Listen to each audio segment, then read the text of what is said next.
Hello बच्चों, let's see this question and here this question से read the source given below and answer the question that follow.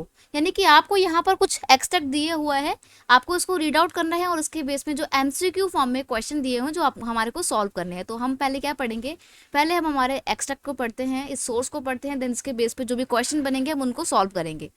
तो आपका extract है, the main characteristic of commercial farming is the use of higher dose modern inputs, for example high yielding variety seeds, commercial fertilizer, chemical fertilizer, insecticides and pesticide in order to obtain higher productivity।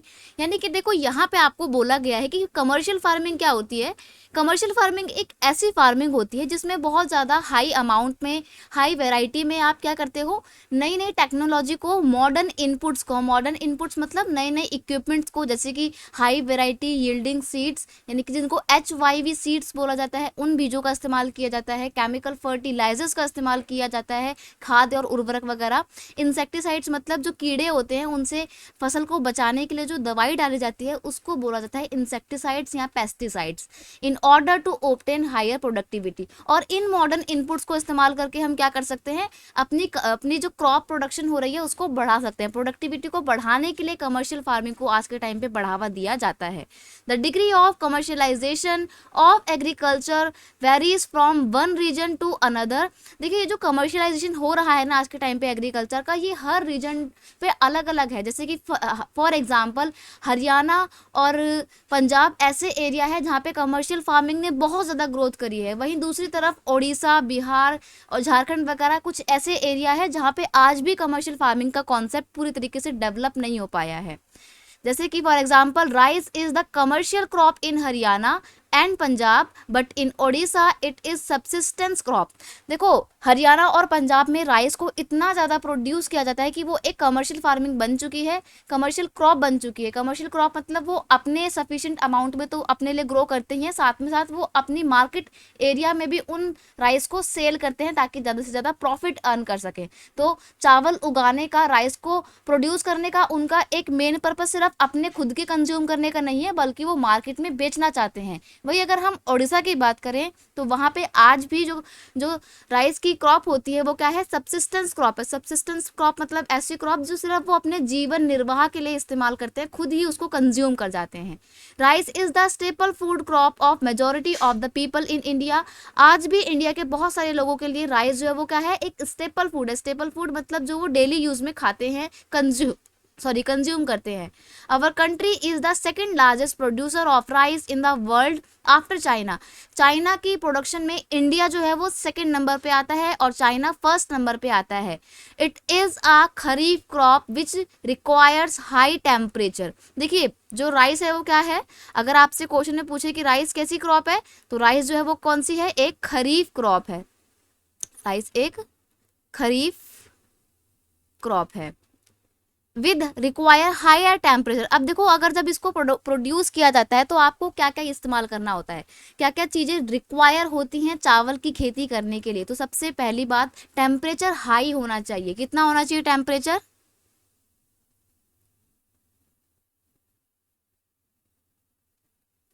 25 degree Celsius तक का, यानी कि ये गर्मियों के मौसम में उगाई जाने वाली एक फसल है।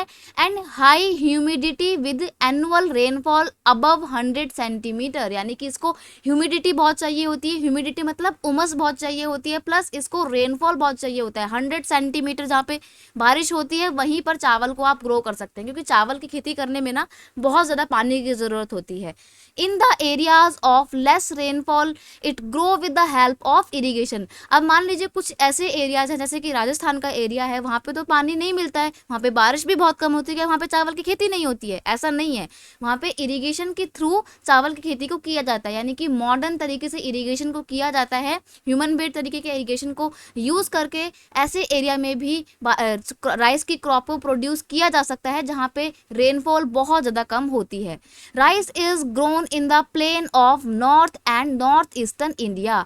चावल को ज़्यादातर कहाँ पे ग्रो किया जाता है, नॉर्दर्न इंडिया में, और जो नॉर्थ वेस्टर्न इंडिया है ये वाला पोर्शन पूरा जो राजस्थान, गुजरात का, पंजाब का एरिया पड़ता है, यहाँ पे चावल को बहुत ज़्यादा ग्रो किया जाता है। Coastal areas and the deltaic area, और साथ ही साथ जो कोस्टल एरिया है जो कि समुद्र के किनारे पड़ता है वहाँ पर भी इसको प्रोड्यूस किया जाता है, प्लस वेस्ट बंगाल के पास में जो पूरा डेल्टा रीजन है वहाँ पर भी क्रॉप चावल की जो खेती होती है वो की जाती है। Development of dense network of canal irrigation and the tube wells have made it possible to grow rice in area of less rainfall such as Punjab, Haryana and western Uttar Pradesh and part of Rajasthan.